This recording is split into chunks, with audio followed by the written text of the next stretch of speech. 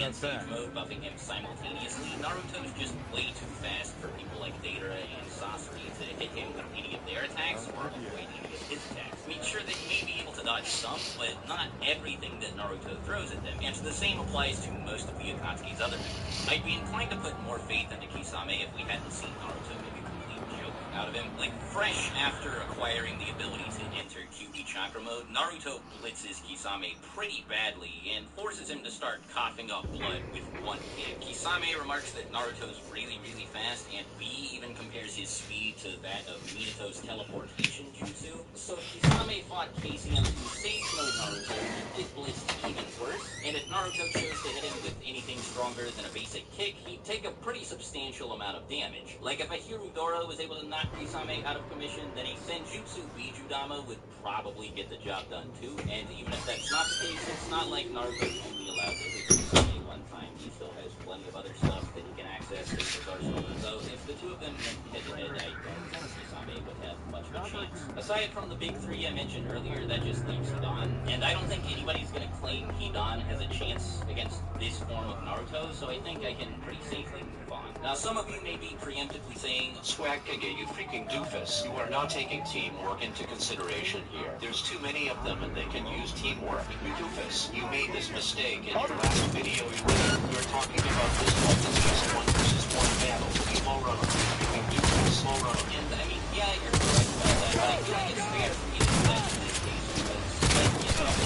Naruto is capable of creating at least 12 super drones, all capable of doing the same sort of crazy nonsense that the system was provisioned. But this means that the Akatsuki That's my back you're messing with! at the same time. And that means that the fight's going to be one-on-one fights anyway. Every member of the Akatsuki is going to be stuck fighting one or more of their shadow clones, and one of them is really unlucky enough to have to fight the real Naruto himself. You also don't have to set your expectations for either Naruto or Kurama very high to assume that one of them would probably think to split the Akatsuki up. Like, they're known for working in groups of 2, so it doesn't take that much brain power to realize that it probably isn't a good idea to allow them to abuse any synergy that they may have between one another. And with all of the large-scale attacks that Naruto has at his disposal, it won't be too hard for him to force the Akatsuki to move in different directions. And just like that, they're separated from one another. Then all Naruto would have to do is follow up by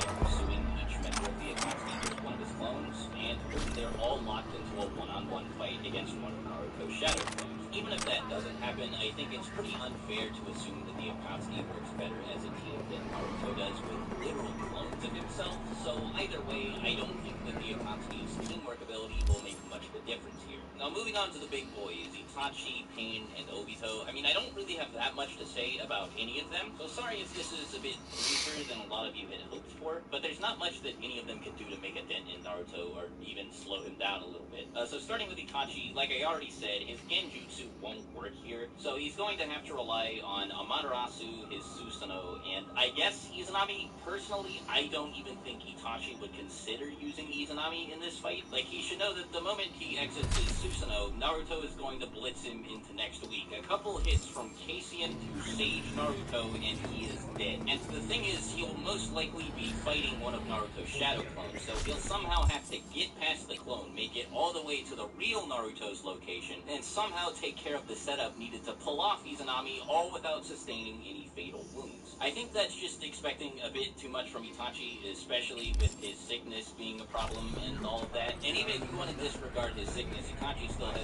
really bad stamina problems. Because of how quickly he's bound to tire himself out, he won't have very many opportunities to make much of a dent in Naruto. So wasting all of his resources on trying to pull off Izanami, it just isn't wise, and it's something that I can't see him doing. Anyway, so as for the Susanoo, the Yaramir is pretty strong, and I mean, everybody thinks that it can block anything or whatever. I kind of went over this in my Madara video, but we don't know if it's actually indestructible or not. Even if it is, it's not omnidirectional, so Naruto could just go around and shoot a Senjutsu Bijudama right into the back of Itachi's Susanoo, and just like that, he'd be dead. Now, something that's interesting is the way the databook describes the Yaramir. It sounds very similar to the Truth-Seeking Orbs, because it alters its properties in accordance with whatever attack it's colliding with. Like I said, this sounds very similar to the Truth-Seeking Orbs, which are vulnerable to being damaged by Senjutsu attacks. So this is the way it works. It's fairly possible that Naruto could just crack the Yaramir open like an egg with a Senjutsu Tail Beast Bomb. But even if that isn't the case, Naruto has so many ways of dealing with the Yaramir. Like,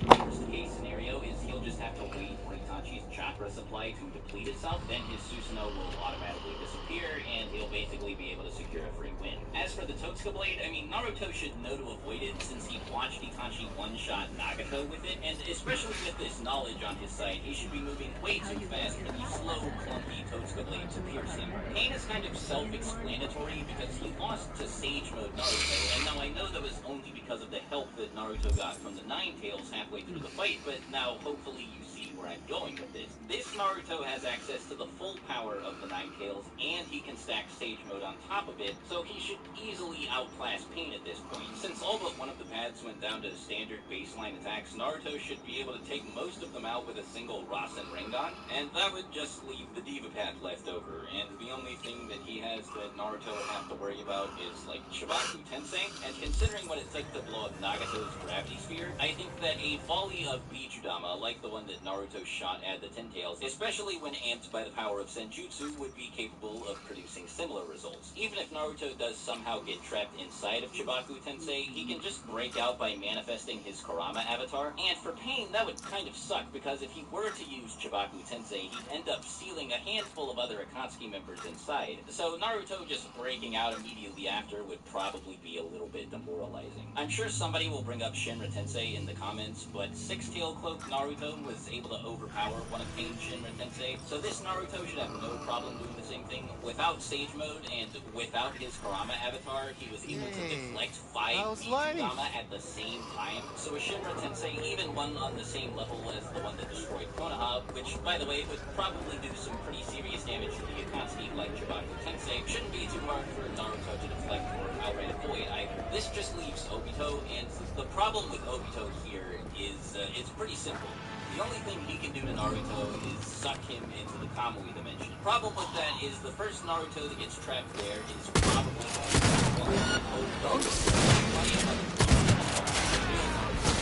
Now, whenever Naruto tries to attack him,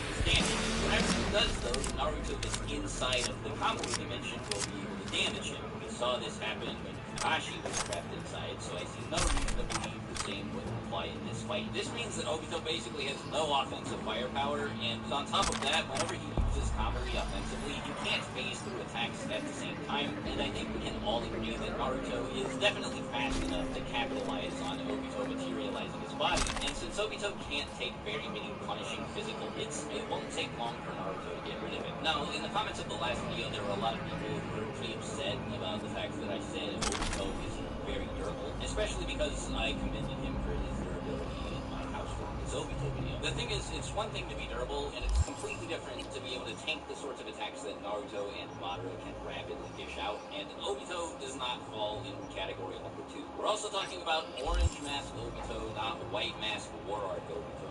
Got the same sort of plot buff that Kakashi did. He's just a lot more physically impressive than he was at any point before. So using War Arc Obito feats to hype up Orange Mask Obito is you shouldn't do it. They are not the same, and their capabilities are very different. Anyway, that should cover everything. Sorry if I glossed over any member of the team in particular that you were looking forward to hearing about. I mean, as you can see, the video's already over 20 minutes long, so even when trying to compress everything that I had to say down to as little as I possibly could, I still ended up with plenty to go over, but hopefully it's not too much of a problem for anybody. Anyway, like I said, that should be everything. If you have any ideas for future video topics, leave them in the comments or shoot me a mention on Twitter. Make sure you have a great rest of the day, and until next time, I'll talk to you later. Swagkage out. Bye.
Glad you could see it.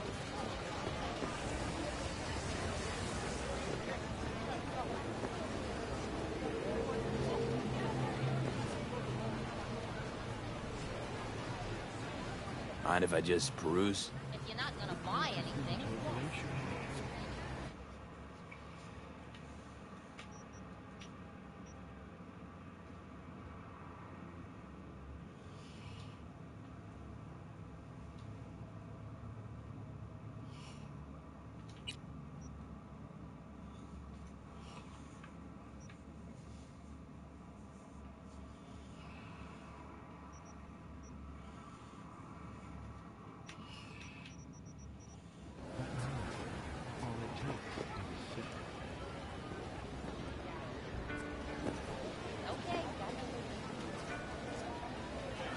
Glad you could feel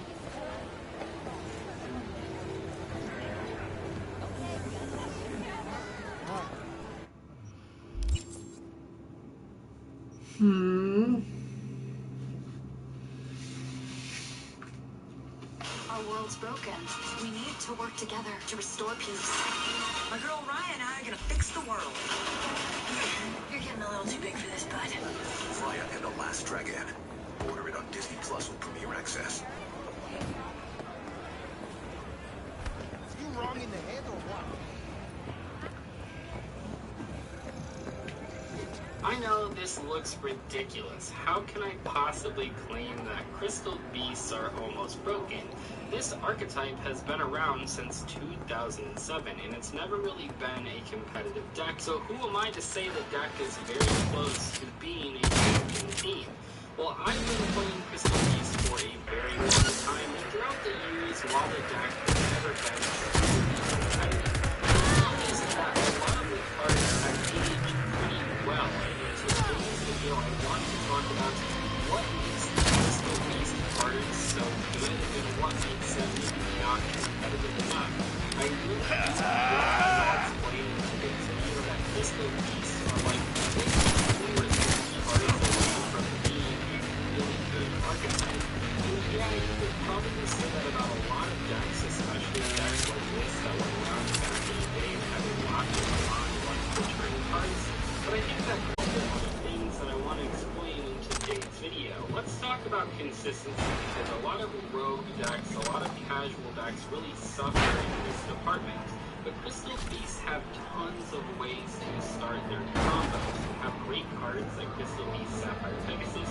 This is probably the best standalone Crystal Beast monster. This is the most important one for most of your plays.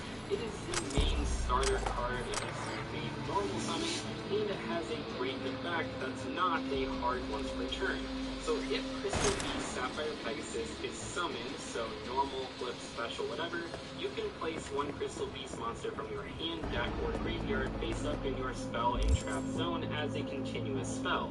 This is the main mechanic of the Crystal Beast archetype, and Sapphire Pegasus gets you to whatever you need. You can even put another copy of Sapphire Pegasus in the back row to special summon later. It is a very versatile card that can pretty much do whatever you want. What makes Crystal Beast Sapphire Pegasus so good, though, is that it's a good statted monster. We have a level 4 here, which is great. Wind gives you access to some pretty cool extra deck monsters, and 1800 attack is pretty great as well. Want to manage your credit cards, bank accounts, and savings together? Make a better view of your money happen. Google Pay makes it simple to link your accounts. Better view, manage, and stay on top of your finances from the app. Try Google Pay today.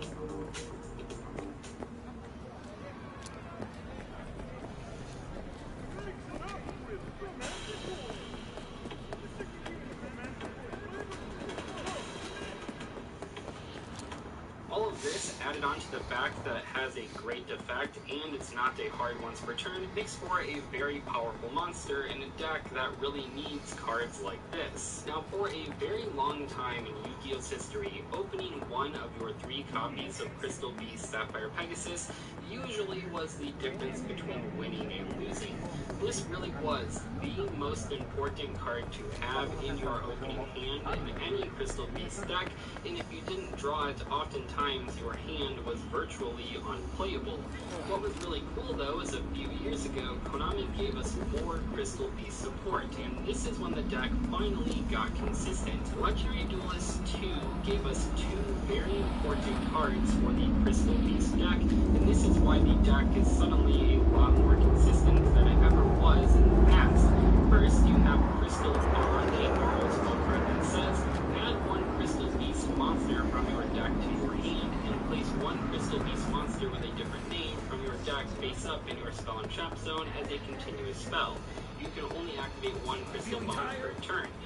This card is ridiculous. You add that Pegasus right to your hand, so already you have 3 extra ways to find your Pegasus on turn 1, and it even places another Crystal Beast in your back row to set up your combos. As a Crystal Beast fan, Crystal Bond was pretty much all you could ever ask for. It is such a great reinforcement of the army type card for a deck that desperately needed it. But like I said, this set had 2 great cards, and the second great card was Rainbow Bridge. Rainbow Bridge is a normal spell that simply says, add 1 crystal, spell, or trap from your deck to your hand. Not a hard once per turn, by the way, so if you do have multiple copies of Rainbow Bridge, you can use all 3 in that same turn, which is obviously a big deal and helps reduce bricking. So overnight, we went from having 3 copies of Pegasus, which you basically have to open to have a chance of winning, to having 9 copies of it, because the Rainbow Bridge can search the Crystal Bond, and the Crystal Bond can search the Pegasus. And while it's not the most popular card from what I've seen of modern Crystal Beast decks, you could also play Crystal Master, which you contribute to add 1 ultimate Crystal Monster, Crystal Beast Monster, or Crystal Spell or Trap card from your deck to your hand.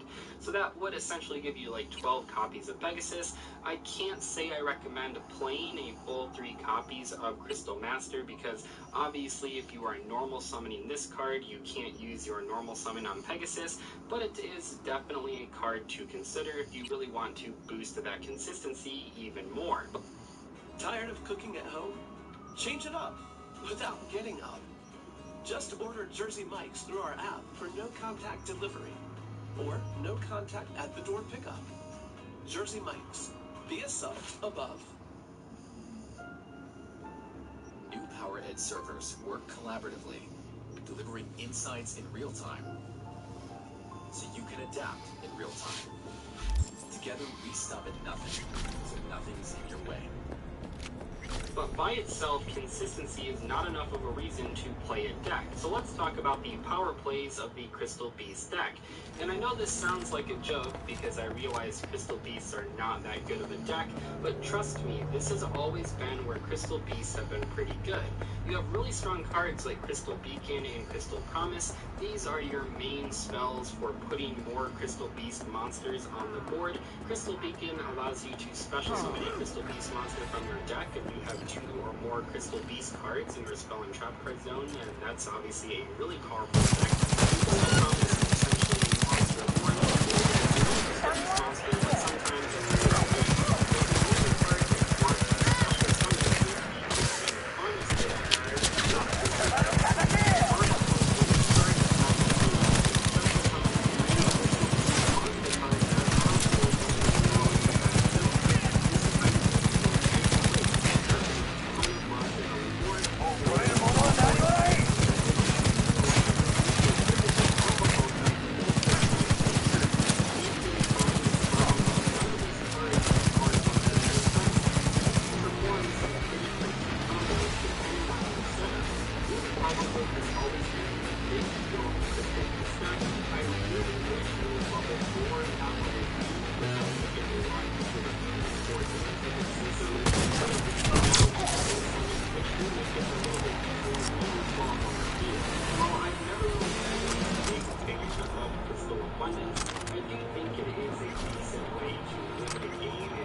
especially in modern Yu-Gi-Oh!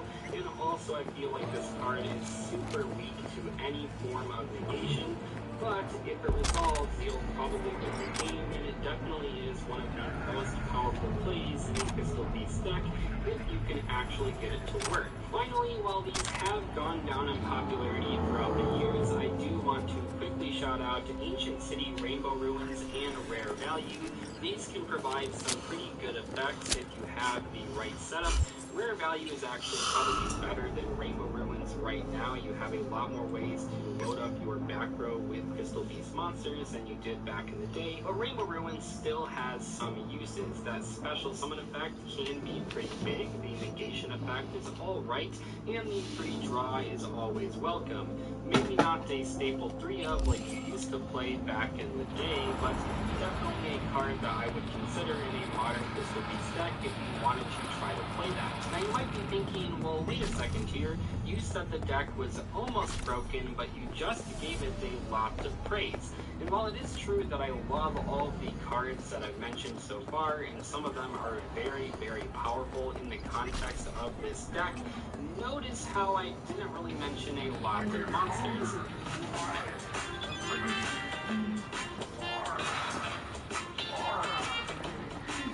Sure, Sapphire Pegasus is great, and Ruby Carbuncle obviously has a very good effect, but I did not mention any of the other Crystal Beast monsters because I'm just going to be honest with you guys, even back in 2007, they were all pretty terrible. The most common Crystal Beast monsters that you would tend to play in a Crystal Beast deck besides Pegasus or Carbuncle have pretty much always been exactly Topaz Tiger and Cobalt Eagle. Topaz Tiger gains 400 attack when it attacks an opponent's monster, which is okay, I guess, while Cobalt Eagle has pretty much primarily been played only because it's a wind monster, so you can make some pretty cool Exceeds monsters with Pegasus. As far as Tortoise, Cat, and Mammoth, all of those are pretty much unplayable, even by 2007 standards. So this is the biggest issue with the Crystal Beast deck right now. You have so many powerful spells, and you have a pair of really strong monsters, but the other 5 monsters in the Crystal Beast archetype are all pretty useless. Now maybe 5+ years ago this wasn't that big of an issue. Crystal Beasts, as far as competitive variants have gone, have pretty much always tried to be a rank 4 spam deck, so back in the day, like 5+ years ago, it didn't matter as much that the monsters that you were spamming to make those rank 4s weren't actually that great. But in modern Yu-Gi-Oh! It's pretty tough playing a deck with so many cards that don't really do anything. And yeah, you could cut back on a lot of them. I'm pretty sure I did see a couple of Crystal Beast Red Eyes Dark Dragoon decks a little while ago, because this deck can pretty easily summon 2 monsters to make that Anaconda. But what this deck really needs is more good monsters, because you can't build a deck with Carbine. It's just not enough. So this deck really needs more monsters that actually do things, maybe even monsters that have effects while in the background. That would be really awesome, kind of like the Vision Heroes from a few years ago. The other big issue is that about half of these support cards require you to play Rainbow Dragon, and Rainbow Dragon is simply not very good. They tried releasing that Rainbow Over Dragon in the same set of Crystal Bond and Rainbow Bridge, and you know what? That card's pretty cool in casual play. But as far as competitive Crystal Beasts go, right now there really is no reason to play Rainbow Dragon, so about half of their support cards that they've gotten over the years don't really work in the modern deck, and pretty much have never worked throughout Yu-Gi-Oh's history. Rainbow Dragon is a cool card, I know a lot of people like the card, but in terms of competitive play, it's never been quite good enough. I think it might be okay if you were allowed to use its effects on the turn it was special summoned, but with that restriction on it, it makes it pretty bad, besides the fact that you also have to play all those crappy Crystal Beast monsters that you don't want to play. In summary, Crystal Beast are great spell cards, bunch of non-monster effects that you can pull together for some big combos, either with like 4 monsters or one. However, they don't really have enough good monsters, or at least a lot of these support cards require you to play a lot of Crystal Beast monsters you don't really want to draw ever. That does feel like a pretty situation, and a lot of the support is not very useful because it deals with Rainbow Dragon. I really do think that Crystal Beasts are very close to being a broken archetype. They just need a few more monster cards that actually do something. I don't know if that will ever happen. I don't know if Konami will ever give us Crystal Beast monsters that were in the original 7, but personally, I would be really excited to see how good this deck could be in competitive tournaments if they got a few good monsters beyond what they have right now. Anyway, thank you guys so much for watching today's video. I'll see you later. Goodbye.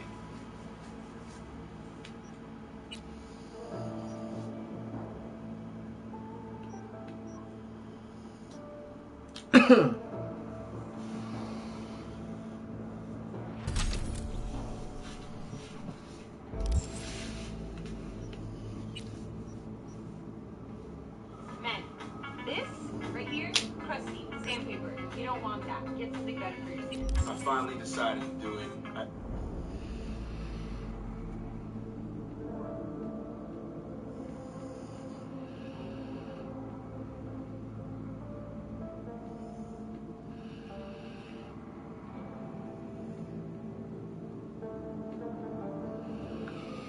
Now, it's no secret that former President Donald Trump is a polarizing leader.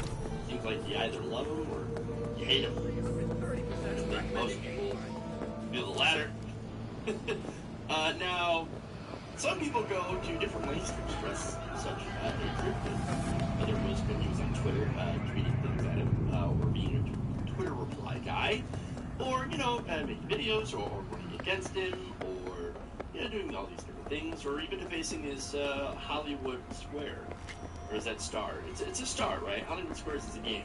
He actually had a star on Hollywood, which just shows how, like, disconnected I am from that from the scene. I don't even live in LA, so, you know, small town boy energy here, okay? And so, you can't really accuse me of being a liberal elite. Alright, anyway.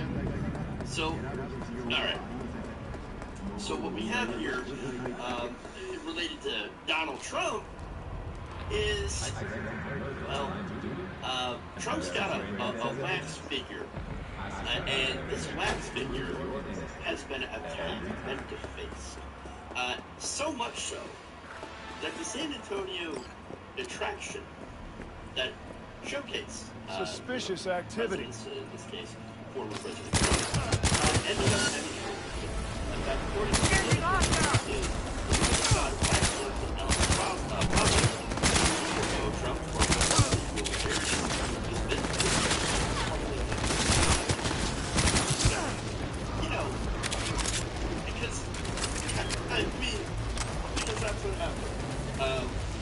Stewart, regional manager for Ripley Entertainment, parent company of the museum, friend of amateur press news, including deep scratches from figures and face. So, look, okay, alright. Part of me is like, you know, the old bag brigade! It's like, oh, hey, I know, don't do that. That's very nice. The employees of the wax museum or anything like that. That's not good. The other part of me wants to see this thing melt into a pile of wood. And so these two sides are constantly at war with each other over this story. And I ain't the only one. I cannot be the only one who wants to see this thing melted. But also has that, you know, internal adult versus whatever, contradiction. So now, the assaults against the wax Trump spiked as the 2020 election drew closer.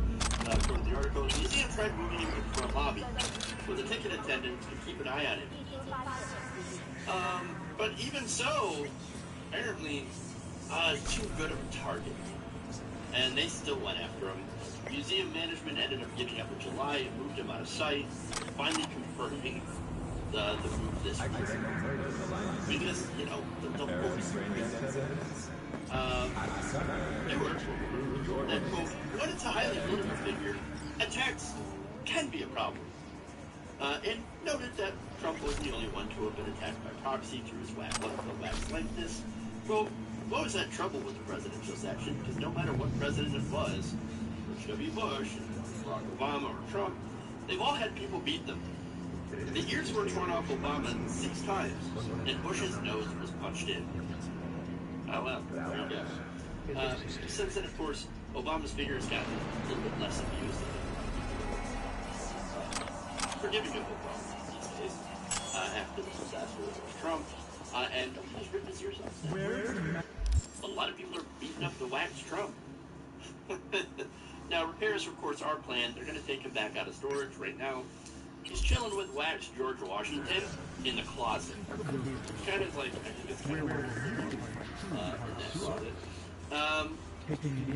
And then you've got a Joe Biden one that's being built in Orlando. And so, all right, again, this is a fun little story. Please don't do it to the real person. Or even, like I said, to the wax person. Unless it's hilarious. I'm kidding. Don't do that. But still, it's better at least than going after the real person. That is what it is. If you enjoyed this video, please give us a like and share with your friends. You can subscribe and help out the channel by becoming a patron. It's patreon.com/Jeff Lonewolf, or you can become a channel member as well by hitting the join button below. At Fevertree, we never compromise by using artificial sweeteners or colours. We travel the earth to find... Does it get any better than the sight of a wrestler you haven't seen in a while strutting back down the ramp to the sounds of thousands losing their minds? Nope, I don't believe it does. However, not all comebacks are equally celebrated, I'm afraid, and some simply don't kickstart months of overly excited fantasy booking in the way that others do. That doesn't necessarily mean that they are destined to fail, though. Sure, you may not have been begging Vince McMahon to lure any of these names back into his squared circle, but every star on this list went on to more than prove their worth down the line. I'm Gareth from What Culture Wrestling, and here are 10 WWE returns that nobody asked for, which ended up being awesome. Number 10, the Bella Twins. With the likes of Charlotte Flair, Becky Lynch, Bayley, Sasha Banks, Asuka, and even Ronda Rousey all plying their trade in WWE's women's division in 2018, fans weren't exactly missing some of the other talents from days gone by. Yet that still didn't stop WWE from throwing the Bella Twins back into the mix towards the end of the year. Most people could see this was likely heading towards a match between the baddest woman on the planet and one of the Bellas, or both. And sure enough, it did. It was eventually announced that Nikki would challenge for Rousey's Raw Women's Championship at the first ever All Women's Evolution pay-per-view. Yeah, many thought their bout and feud was was merely a way to drag in casual viewers due to the name value of the stars involved. Though those fans still like Spells on the night, the pair actually put together an excellent encounter, and this was easily Rousey's best singles match at that time. This would also actually end up being the last match that Bella would appear in, with the twins confirming their retirement the following year. Now that way to go then. Number 9, MVP. With much of the buzz coming into the 2020 Royal Rumble event rightly being centered around the potential return of Edge, Montel Montavious Porter's unexpected appearance largely went under the radar. Then when MVP appeared on Raw the very next night, most weren't overly upset when the star announced that he'd chosen to retire from the company soon after his defeat to Rey Mysterio on the show. However, in the wake of this in-ring WWE retirement, MVP would appear a few more times, bringing back his VIP Lounge talk show. He then remarkably announced that he'd been brought on as a backstage WWE producer, though he would still be used as an on-screen performer too. Eventually, his untouchable presence on screen and excellence on the mic soon led to him dropping his backstage responsibilities, focusing more on spearheading WWE's newest top faction, the Hurt Business, instead. Though few were clamoring for the former United States champion to return at the start of 2020, most would agree that he's been one of the company's very own MVPs throughout it. Number 8, Goldberg. Had Goldberg decided to ride off into the sunset once his electric monster match with Brock Lesnar had reached its conclusion at WrestleMania 33, his career would have probably ended on the highest of high notes. Yet, as we all know, money talks. And it wasn't long before the Man was back for another piece of the pie. Sadly, his 2019 return against The Undertaker at Super Showdown in Saudi Arabia resulted in one of the worst matches on either man's resume. So by the time that year's SummerSlam rolled around, a grand total of 0 people wanted to witness old Bill putting himself and his colleagues in danger yet again. But Goldberg seemed determined to make up for his Saudi mistakes, and set about absolutely pulverizing Dolph Ziggler in their less than 2-minute thrill ride. Because all good things are destined to come to an end in WWE though, Goldberg would later conquer the Fiend at the following year's Super Showdown. But for a brief spell, it appeared Vince McMahon had finally found the perfect spot for the spear-wielding wrecking ball as a mid-card veteran destroyer. Number 7, The Undertaker. The Undertaker's reputation had taken a bit of a hit in recent years due to a number of rather underwhelming performances in the ring. Now, he was still obviously a bona fide legend of the business, yet his ability to get the job done in the squared circle had understandably waned over time, leading to a number of heartbreakingly bad showings. This all resulted in the fans feeling as though the Phenom was rightly being given the chance to ride off into the sunset after not appearing at WrestleMania 35, closing the door on his storied in-ring career. However, Taker had other ideas, and not only did he help produce a memorable tag encounter at Extreme Rules 2019, which birthed the iconic Graveyard Dogs, he set his sights on one more Mania throwdown for the ages. Against all the odds, Taker and AJ Styles ended up throwing together a genuine boneyard classic on the Mania 36 stage. Most people would have been happy to see Mark Calloway call it a day post-Extreme Rules, but his last Mania ride, we think, was the gift we didn't know we needed. Number 6, CM Punk. Now, obviously, there wasn't a wrestling fan alive who didn't want to hear cult of personality blare through the speakers, and watch CM Punk struck back onto WWE television with a twinkle in his eye. However, the eventual return of the voice of the voiceless in 2019 didn't come in the form many had hoped it would. Instead of interrupting Roman Reigns or Seth Rollins mid-promo, Punk wandered back onto the scene during an episode of WWE Backstage. It was then revealed that the former WWE champion had been officially hired by Fox to appear on the behind-the-scenes show, suggesting that Punk and Vinnie Mac still weren't quite seeing eye to eye. Yet despite not being the comeback we were asking for, Punk still became an instant highlight whenever he appeared on the Renee Young hosted show, taking shots at various WWE stars and booking decisions along the way. WWE Backstage may be all but dead at this point in time, but the show was fun enough for a spell. and gave us an unfiltered Phil Brooks talking about wrestling on TV. What more do you want? Number 5, the Spirit Squad. Over the years, WWE has been home to a number of iconic and fondly remembered stables/factions. The Spirit Squad are not one of them, so absolutely nobody expected to see the group, or at least a few members of it, shoehorned into a recently resurgent SmackDown Scottish program at that time, almost a decade on from their last WWE appearance. And that's precisely what happened when Kenny and Mikey showed up during an episode of Miz TV in October 2016. Though the full squad hadn't returned to our screens, the decision to bring back a faction of the team to raise Dolph Ziggler's spirits during his heated feud with The Miz turned out to be an inspired one. The duo would stick around over the next few weeks, acting as a painful thorn in their old pal's side throughout.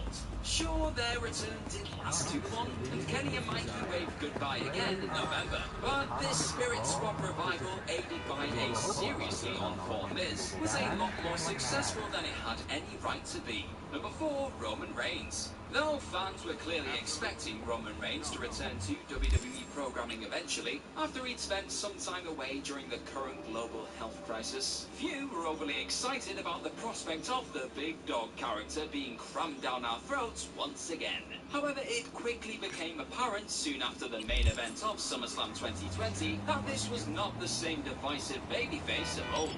Finally leaning into the clear badassery he's always possessed, Reigns set about wrecking everyone and leaving. Within a week of his return, the Tribal Chief was your new Universal Champion, and for the first time ever, not a single soul argued with the move to strap the former Shield member. Bringing together ages with cousin Jey Uso, Reigns has since gone on to become arguably the most convincing and brutal top heel in wrestling today. We may not have been crying out for his reign to resume before the biggest party of the summer, but we're definitely now thankful to be living in the era of the Tribal Chief. Tribal Chief Roman Reigns, yes you are. Number 3, Randy Orton. Though you could argue that his character has grown stale on a number of occasions throughout his never-ending WWE tenure, Randy Orton felt particularly dull towards the end of 2015.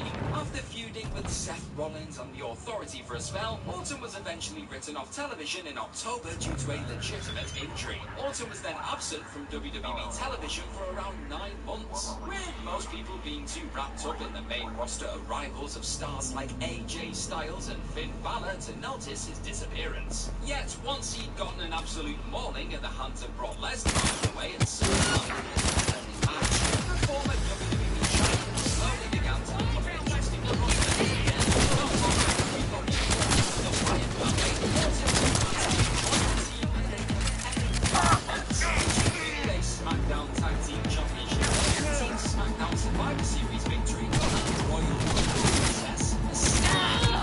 Of course, this awesome run would ultimately lead to that WrestleMania 33 match and the infamous House of Horrors disaster. But for a few months, the return nobody was begging for actually produced a number of commendable moments. Number 2, Big Show. Fair play to the former Giant. Paul White looked like he was in the best shape of his life when he popped back up at No Way Out in 2008. But simply put, with big men like the Great Khali, Umaga and The Undertaker all still roaming around the company, nobody was desperately banging the drum for a Big Show return. However, once it became clear that the monstrous wrestler would immediately be engaging in a feud with one of the greatest boxers ever to put on a pair of gloves in Floyd Mayweather, fans started to sit up and take notice. With the pair's rivalry going on to become one of the company's biggest attractions going into WrestleMania 24, this Big Show was a far cry from the burnt-out performer we'd seen on ECW a year earlier. Admittedly, their bout at the Show of Shows wasn't exactly a classic, but seeing Money Mayweather spark out a giant with a pair of knuckle dusters is the sort of sports entertainment we can all enjoy. Number 1, Kane. Similar to the Big Show, Kane was a performer who fans had grown a little bit tired of after 15 plus years of choke-slamming various stars to hell. So when Glenn Jacobs took some time off after being attacked by Mark Henry in July 2011, the majority of the WWE universe didn't honestly miss Since the we're going to massless work big together, red only machine. right to However, say when hello. he finally made his They return call to me the El company Capitan. in December, he came They call equipped with you a chilling new metallic mask no introductions and bring attire necessary. to match. Already took care of that. Someone comes to me with this, I take care of it. Known during a match between Henry and John Cena on Raw, Kane then revealed yet another new face cover. This villainous iteration of the character then took part in a rather disappointing feud with the leader of the Sioux Nation, it must be said. Yet another rivalry involving this latest version of the Kane character ultimately made his return a worthwhile endeavor. After battling with CM Punk and Daniel Bryan in 2012, Kane found himself and Bryan enrolled in hilarious anger management classes. These skits would ultimately lead to the formation of Team Hell No, and set the stage for arguably Kane's last universally acclaimed run in the company. Let's just forget about the Kane on this.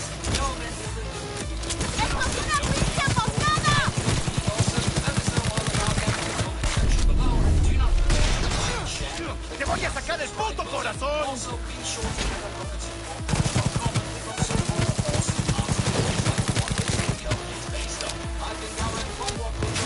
Thank you very much for watching, and I'm sure I'll see you very, very soon.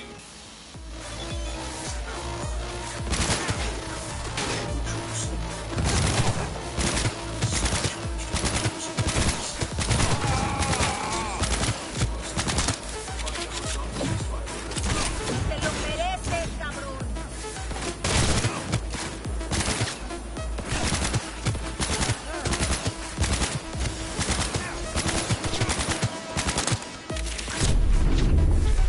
¡Órale, órale, órale!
la rechingada!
don't know me, but you will. Name's Dino. Deal with downtown, city center. Yeah, I know. Heard about you. Odd stuff. Need anything, you call me. Remember, Dino knows everybody.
With relapsing forms of MS, there's a lot to deal with. Not just unpredictable relapses, all these other things too.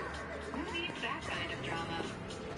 Kesimpta is a once-monthly at-home injection that may help you put this RMS drama in its place. Kesimpta was proven superior at reducing the rate of relapses, active lesions, and slowing disability progression versus Aubagio. Don't take Kesimpta if you have hepatitis B, and tell your doctor if you have had it, as it could come back. Kesimpta can cause serious side effects, including infections. While no cases of PML were reported in RMS clinical trials, it could happen. Tell your doctor if you had or plan to have vaccines, What kind of heat are you or packing? plan to become pregnant. Thought you never Kesimpta asked. may cause a decrease in some types of antibodies. The most common side effects are upper respiratory tract infection, headache, and injection reactions. Dealing with this RMS drama? It's time to ask your doctor about Kesimpta. Dramatic results, less RMS drama. I'm Russ Van Slam, and I've been teaching professional wrestling for 15 years at Van Slam's House of Slam. I transform wusses and wimps into machines like me. So book me today, Van Slam, for results like this. Hi, I'm Selena, and I run a cat sitting service. I really think... The question, what makes a WWE Hall of Famer, is kind of a silly one, because the company has never gone out of its way to define the requirements for entry. Let's just take a quick look at a cross-section here. You've got Koko B. Ware, you've got The Godfather, and those guys are rubbing shoulders with Steve Austin and Shawn Michaels, and it's totally fine. This is a place for loyal mid-carders as much as it is all-time legends. Now, some people think this is a problem, but I have to disagree. I think it's pretty cool that a guy like The Godfather, who was with WWE for a long, long time, can have his moments in the Hall. Now, as far as other potential entry requirements go, well, look at a guy like Nick Bockwinkel, unquestionably one of the best American wrestlers ever, but he barely lifted a finger for Vince McMahon, and yet here he is. Then let's take a detour into other territory. Let's look at guys like the Ultimate Warrior and Jeff Jarrett. How many times have they upset Vince McMahon over the years, and they are both in there? What I'm saying with all this is that it takes a lot to get ruled out of the Hall of Fame entirely, but the people I'm about to talk about today found a way to do just that, despite their incredible bodies of work. So let's get on with it. I'm Andy for What Culture Wrestling, and here are 10 wrestlers we will never see in the WWE Hall of Fame. Number 10, Scott Steiner. You could argue that Scott Steiner should be inducted into the Hall of Fame as both a singles wrestler and one half of the Steiner brothers, as he was extremely successful in both of those realms. But it's not going to happen, because Scott Steiner is Scott Steiner. Here's what the big man told Dave Penzer about a potential induction on the Sitting Ringside podcast, and I'm going to quote this verbatim. First off, where in the is the Hall of Fame? How can you be in the Hall of Fame if it doesn't exist? It exists in Vince's mind. Do I give a if I rent space in Vince's mind? No. I don't give a what he thinks. So I don't care if I'm in the Hall of Fame because it's a fucking joke and it doesn't exist. Also, in the same interview, Mr. Steiner called Triple H a legitimate pussy. And, oh yeah, there's the small matter of him calling Stephanie a see you next Tuesday when he was interviewed by Simon Miller in 2018. The worst part, or most impressive, depending on your stance, is that this is only the tip of the iceberg when it comes to Steiner shooting on WWE and the McMahons. So, there you go, unless he shuts up, he's not going in. And it sounds like he's fine with that. Number 9, Ole Anderson. When Ole Anderson first met Vince McMahon, who extended a hand and offered a humble "hello, sir," legend has it that Anderson replied, "F you," jumped in his car, and just drove off. The guy is unquestionably one of the toughest bastards to ever step in the ring, but he's also such a grump that he makes Jim Cornette look like a teddy bear. In fact, if Arn Anderson is to be believed, then Ole actually turns down the Hall of Fame in 2012. He was going to be part of the Four Horsemen, but Barry Windham ended up taking his place because Ole didn't want to take a paycheck from WWE.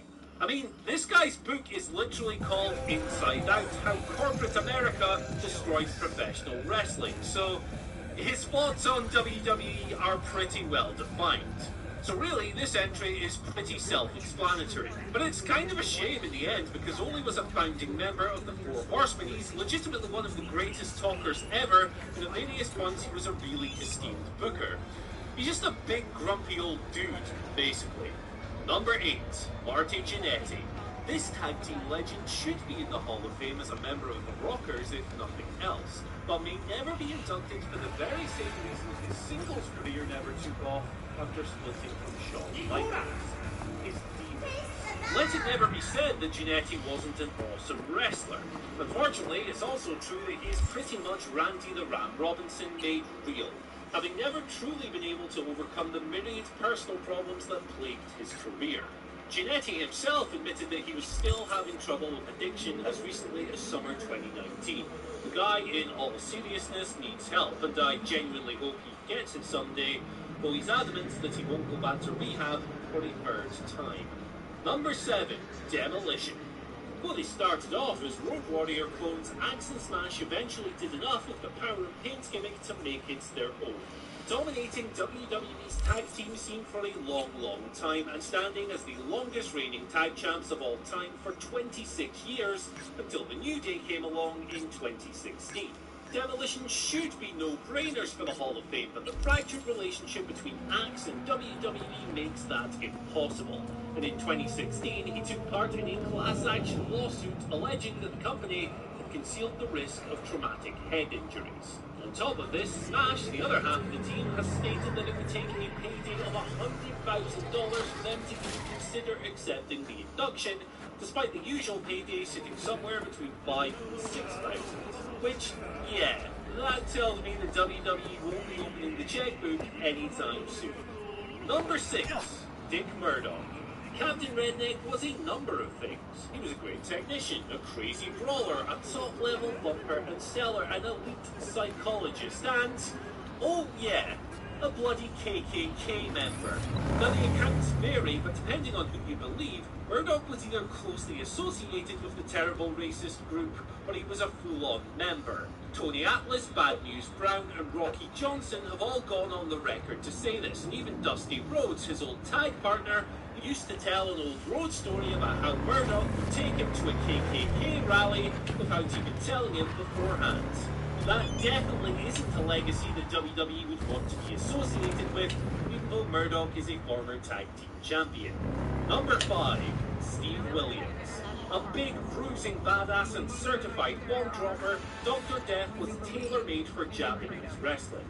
cultivated a reputation as a real-life ass-kicker with wars with all Japan's four pillars, reigning alongside the likes of Stan Hansen and Terry Gordy as one of the country's top foreign stars. Williams was everything that pure fans wanted in a wrestler. This reputation led to him being earmarked for a considerable push when he arrived in WWE in 1998. But unfortunately, this run turned out to be a disaster, the reason he may never hit the Hall of Fame. Inflicted for a potential world title program with Steve Austin, Williams was a close ally of Jim Ross, who was supposedly handpicked to win the Beast of the Raw for him. Now, this went to hell when Bart Gunn knocked him out in the semi-final. A torn hamstring suffered during that match put him on the shelf for months, and Dr. Death, whose body was already ground to dust, was cooked. Number 4, Baron von Raschke. This omission is pretty straightforward. His gimmick was a Nazi. Yes, it was just a character and an effective one, but look. The guy wore swastikas, goose-stepped around the ring, and spoke with a heavy German accent. They can't just ignore these things. That was Baron von Raschke, so they really have to acknowledge the fascism, and there's absolutely no way in hell they're going to do that. The Baron later suffered ease off on his more overt routines, and the man behind the character, James Ronald Raschke, was actually as all-American as they come and was ex-US military. The character says, but he isn't getting in. Number 3, Sabu. This is another Scott Steiner situation. Not because Sabu was ever called Stephanie McMahon as see you next Tuesday, but because the ECW icon just doesn't want to be part of the Hall of Fame. I care nothing about the WWE Hall of Fame and what he said back in the ceremony wasn't done to honor wrestlers, but to make money for WWE. It's the biggest Hall of Fame I have ever heard of, I said. And if WWE did approach him about joining, he would accept it, only to, in his words, go up to do my speech and mother effer them. ECW guys don't often receive Hall of Fame consideration, though if they did, you'd have to think that Sabu's name would be pretty near the top of the list. He was both a symbol of Paul Heyman's cult promotion, and his style, that innovative, high-flying, destructive mayhem, was a pivotal component of the group's identity. Sabu's car crash appeal was part of what made him Sabu, and a legitimate draw outside of wrestling's mainstream tier, though he was never as successful in WWE as he was under Paul Heyman. Number 2, Chris Benoit. I mean, look, it's Chris Benoit. You know what he did, so what kind of an explanation do you really need here? Pigs will fly, dinosaurs will return to the earth, and Creed will reform and put out a good song before Chris Benoit ever has his name added to the WWE network, let alone the Hall of Fame. And it's pointless arguing for his induction because it's never going to happen. You can talk about his talent and his resume and his skill all you want, but it doesn't matter. WWE don't want to be connected with somebody who committed such monstrous acts, and they will never change their mind. Okay, so alleged murderer Jimmy Snuka, he's in the Hall of Fame and he hasn't been removed, but that was 24 years ago. Things may have gone a lot differently had he not been deemed unfit to stand trial in 2015. There's no